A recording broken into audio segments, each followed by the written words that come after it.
खुलुमबाय आं बे समाव दंफैयो उदालगुरि जिल्लानि सिङाव थानाय एबा उदालगुरि टाउननि साखाथियावनो थानाय बैग्रिगुरि गामिनि खाथियाव थानाय बिथां सतेन बसुमतारी बिथाङा ड्रागन आबाद मावनानै गोबां मुंदांखा जानो हादों। लोगोसे मोनसे समाव बड'लेण्ड रादाबनिफ्राय साबसिन आबादारि बान्था मोननो हानाय आरो उदालगुरि जिल्ला डिसिनिफ्रायबो साबसिन आबादारि बान्था मोननो हानाय बिथां सतेन्द्र बसुमतारी बिथांनियाव जोङो माखासे बाथ्राफोरखौ मिथिना लानो बे ड्रागन आबादखौ माब्लानिफ्राय जागायजेनदों आरो बिथांखौ सोर थुलुंगा होजेनखो बिनि सोमोन्दै जोङो बिथांनिफ्राय मिथिना लानो। आं सतेन्द्र बसुमतारी बैग्रिगुरि उदालगुरिनि आं बेखौ 2020आवहाय खेथिखौ बानायजेनदों।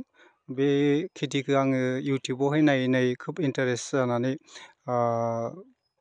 फुलिखौ लाबोनाय जादों आंनि लोगोआ गायजेनदोंमोन आंनि सिगांनो। बिथाङा 2000 बेबो 20आवनो खिन्थु आंनि 3 मास 4 मास सिगां गायनाय जादोंमोन। आंबो लाबोनानै बेनिफ्रायनो गायबाय आरो माखासे अनलाइन अर्डार खालामनानै गायबाय। बिगासे गायजेनदोंमोन, दिनै बिगासे गायै आं 4 बिगानि बारा दिनै गायनो हाबाय आरो बेखौ गायनानै आं गोबां बेनिफिट मोनदों, मुलाम्फा मोनदों आरोना। न'खर सुंथानायाव गोबां मदद होयो नामा? लोगोसे माबायदि आबादखौ मावोब्ला साबसिन मोननो हायो बेनि सोमोन्दै? मोजां सोंलु। न'खर सुंनायावथ' 100%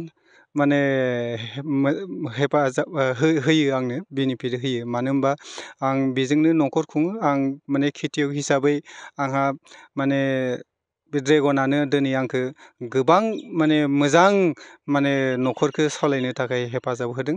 मानो होनबा आं बेनिफ्राय बे 4 बिगानि एसे बारा गायनायावहाय आं 6 निफ्राय 7 लाख बारा मोनो दायो। आरो जुदि माखासेफ्रा मिसिउर जाबावोब्ला, खारन अबेबा 1 बोसोर 2 बोसोर दङ, बेफोर आरो माखासे गायनाय मिसिउर जाबावोब्ला आङो बेनिफ्राय मिनिमाम 9 लाखआथ' आं बोसोराव मोननो हागोन। अब्ला आरो आं न'खरखौ मोजाङै सालायनो थाखाय आं हेफाजाब मोनबावगोन होननानै आं बे ड्रेगन खेथिनिफ्राय आसा खालायो। मानो होनबा ड्रेगना खेबसे गायबानो आरो 20-30 बोसोरनि थाखाय जाबाय आरोना। माथ्र बेखौ जोङो गेजेर बोसोरै प्रुनिंल'सो खालायनांगौ। माबा मोनसे फांगास जादों नामा बेफोरखौ एसे नोजोर होनांगौ। बाखि गुबुन खेथि बादि बेलेग आबाद बादि थारमाने आं बोसोरै गायबाय थानो दरखार गैया। खेबसे गायनायखौनो 20-30 बोसोर नोङो आबाद लाबानो बेनिफ्राय बोसोरै जोङो फिथाइ मोनबाय थानो हागोन। 6-7 मास जों बेनिफ्राय फिथाइ मोननो हायो। एप्रिलनिफ्रायनो बिबार लानानै गासै नभेम्बर डिसेम्बरहालागै फिथाइ मोननो हायो आरोना। बबे जोलै एबा भेरिटेसआ बयनिख्रुइबो साबसिन जों आबादारिफोरनि थाखाय प्रफिट होयो बेखौ बुंनो हागोन? माखासे कमार्शियेल भेराइटिस दं। ड्रेगनावहाय गोबां भेराइटिस दं होननानै जों मिथियो। खिन्थु किसुमान भेराइटिखौ जों गायनानै लाब गैया। मानो होनबा जों कमार्शियेल हिसाबै लादोंब्ला जों कमार्शियेल जिथु भेराइटि बेखौसो गायनांगौ। आंनियाव दायो 6टा भेराइटि दं। सि भेराइटि, जाम्बु, श्रीलंकान आरो मरक्कान होननाय आरो इजराइलि इयेल', फिथाइया इयेल' जायो। आरो मोनसे ताइवान पिंक होननाय, बे ताइवानानो बयनिफ्राय साबसिन होननानै, जाम्बुआ बयनिफ्राय साबसिन होननानै जों मिथियो। बेखौ आं अलरेडि गायजोब्बाय आरो सिया अलरेडि आंना प्रडाक्सन जागासिनो दं। 1 बोसोरनिबो दं, 2 बोसोरनिबो, 3 बोसोरनिबो दं। बे सि प्रडाक्सननिफ्रायनो आं दायो मुलाम्फा मोनगासिनो दं। बाखि आं देग्लायसो गायजेनदों। बे प्रडाक्टखौ आं खालमासि मोनजोबगोन आरोना, बाखि जिथु बाहेरानिफ्राय लाबोनाय। जिहेथु दा बावैसो बे एप्रिल 1 सप्तानिफ्रायनो बिबारा जागायजेनबाय, बे फिथाइखौ माब्ला मोननो हागोन आरो माब्ला बेखौ जोङो खानानै फाननो हागोन? बे फिथाइया बे एप्रिल 1 उइकआव जिथु बिबार लादों, बे फिथाइफ्रा जोंनि मेनि लास्ट थारिखआवहाय जों बेनिफ्राय फिथाइखौ मोनगोन, हारभेस्ट खालायनो हागोन आरोना। बेनिफ्राय स्टार्ट जानानै लास्ट। लोगोसे नोंथांनियाव दा 6 भेराइटिस दङ। दा नोंथांनियाव मा जोलैखौ दायो मोननो हागोन? जुदि सोरबाफोर नांगौ जायोब्ला एबा नोंथांनियाव कन्टेक्ट खालामोब्ला माबायदि जोलैखौ मोनगोन? आच्चा, आंनियावहाय दायो सि भेराइटिसआ दङ। सि भेराइटिसनि आंनावहाय 3000सो फुलि बानायनानै दोनखादों। अलरेडि 6 जनसोआ अर्डार होखाबाय। सोरनोबा 200 नांगौ, सोरनोबा 300 नांगौ, सोरनोबा बेबायदिनो 100 नांगौ। बेबायदिनो 6 जनसोआ अर्डार होखानाय दंखायो। बाखि आरो गोबां फुलि दंबायो। बे फुलिफोरखौ सि भेराइटिस फुलिखौ आंनिफ्राय लांनो हागोन। खारन सि भेराइटिसआनो दानो जोंनि बेयावहाय बेस्ट फुलि होननानै माने बर्थमान मिथियो मानो होनबा बेनि फिथाइया गिदिर गिदिर जायो कमार्शियेल हिसाबै फाननोबो मोजां आरो माने गोबां थायो आरोना बेयो आरो ग्रथआ बिराद मोजां बेनि ग्रथआ थाब लावो थाब देरो बेबायदि आरोना बाखि आंनि जिथु ताइवान मरक्कन बेफोरथ' नेक्स्ट बोसोरनिफ्रायसो मोननो हागोन बेफोर जेला फिथाइ थायगोन अब्ला नायफैनो हागोन नुगोन बे भेराइटिसफोरखौबो गुबुन कान्ट्रिसनि जिथु भेराइटिस बेफोरखौ लांनो हागोन आरोना बेसेबांसो खरस जायो बिगासेयावहा आरो बेसेबांसो सम नांगौ बेखौ गायजेननायनिफ्राय बेखौ जोंहा गायजेननिफ्राय बोसोरसेयावनो मोनो आंथ' 8 मासावनो मोननाय जायो खारन नोंनि जत्न लानायनि सायावहाय दिपेन्ड खालायो जों जुदि जत्नखौ मोजां लायोबा बेनो हासार मोजाङै दै मोजां होबाय थायोब्ला बे 8 मासावनो थायो फिथाइखौ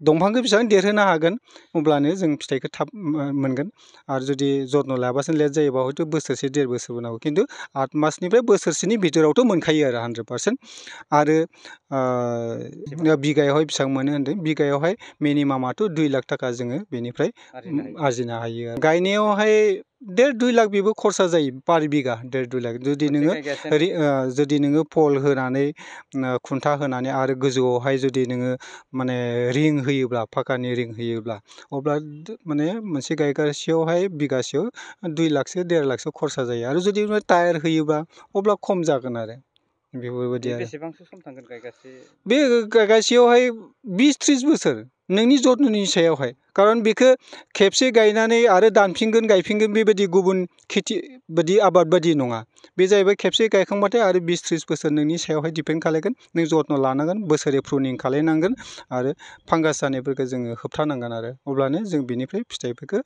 मोनबाय थानो हागोन लाबखौ मोनबाय थानो हागोन आरो गोबां आबादारिफोर दङ बिथांमोननि थाखाय माबायदि बोसोन होगोन नोंथाङा गावनो प्रेक्टिकेलि मावनानै बिदिनो गोबां रां खामायनो हादों एबा न'खर सुंथानो हादों रायजो राजाफोरखौ मा बुंगोन आं बेखौ आंनि जिथु फार्मार्सफोर जेबो लोगोफोर बा जायफोरा गायाखै बिथांमोननिसिम आं मोनसे माने एडभाइस होनो सानो मानो होनबा आंबो जेला गायजेनदोंमोन जागोन ना जाया मोनगोन ना मोना बेबायदि सानोमोन गोनो गोथो जादोंमोन खिन्थु आं जेला मोनजेनबाय अब्ला आंहा बे भाबा गैला जोबनानै थांदों मानो होनबा जों हा गोग्लैसोनानै थानाय दङब्ला जायफोरा खेथियावखौ बहुत मानसिफोरनाव बहुत हा दङ खिन्थु खेथिखौ खालायनानै लानो माखौ खालायगोन माखौ खालाया जोङो सिजनेल खेथिखौल' खालायनानै थायो खिन्थु बेफोर जाहैबाय जोंना खेबसे गायबाथाय फिउचार थाबाय ना ओंखायनो बे ड्रेगन खेथिया ओरैबायदि मोजां जों बोसोरसेयावनो जेबोथु गोसो जोङो लाब मोननो हायो ना बेनिफ्राय जों फिथाइ मोननो हायो बोसोरसेयावनो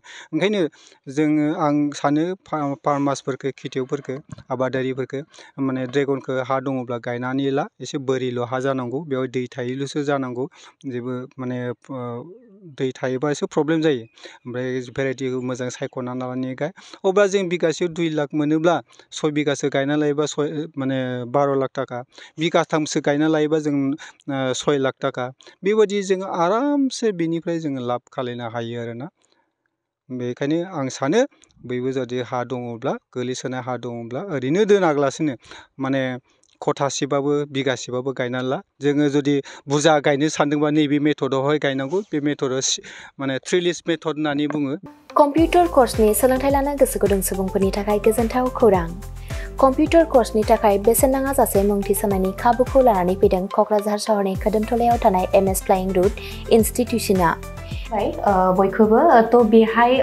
क'क्राझार सिङाव थानाय खोदोमथला फ्लाइंग रुट इनस्टिट्यूटआ हस्पिटेलिटी मेनेजमेन्ट आरो एभिएशननि अनगायै कम्पिउटार कर्सखौबो लन्च खालामनाय जादों गोदान थ' बेहाय दा फ्रि एडमिशन सोलिगासिनो दङ जेरै जोङो JavaScript web designing CC programming बेखौ गासिखौबो होनाय जागोन थ' जायफोर केन्डिडेटफोरा गोसो दङ बेहाय माने थाबैनो रेजिस्ट्रेशन खालामनो हागोन एडमिशन फ्रि सोलिगासिनो दं एभिएशन आरो हस्पिटेलिटी मेनेजमेन्टनि फोरोंथाय होबोबाय थानायजों लोगोसेनो देग्लायनिफ्राय लानानै फैबावदों क'क्राझारनि MS फ्लाइंग रुट इनस्टिट्यूशना कम्पिउटारनि कर्स आखा-फाखा रोंगौसार फोरोंगिरि आरो मोजां खाबु थानाय बे फसंथानाव PGDCA, DCA, CCA, JavaScript, web designing, CC programming, Illustrator, stenography with typing बायदि बायदि कम्पिउटार कर्सफोरनि फोरोंथायखौ नोंथांमोननो होनो थाखाय बे समाव नेनानै दङ क'क्राझारनि खोदोमथलायाव थानाय MS फ्लाइंग रुट इनस्टिट्यूशना गोदानै जागायनो लानाय कम्पिउटार कर्सनि थाखाय बे समाव MS फ्लाइं रुट इनस्टिट्यूशनाव गिबि खेबनि थाखाय मुं थिसनगिरिफोरा बेसेन होनाङालासे मुं थिसननायनि खाबुखौ मोननो हागोन। थारैनो नोंथाङाबो कम्पिउटारनि गियान सोलोंनो गोसो दङ नामा? जुदि गोसो दङ अब्ला गोबाव खालामाजासे क'क्राझारनि MS फ्लाइं रुट इनस्टिट्यूशनाव सुलाद लानो थाखाय नोंथाङा 9394796813 एबा 8099554765 जानबुं अनजिमायाव फोनांजाब खालामदो।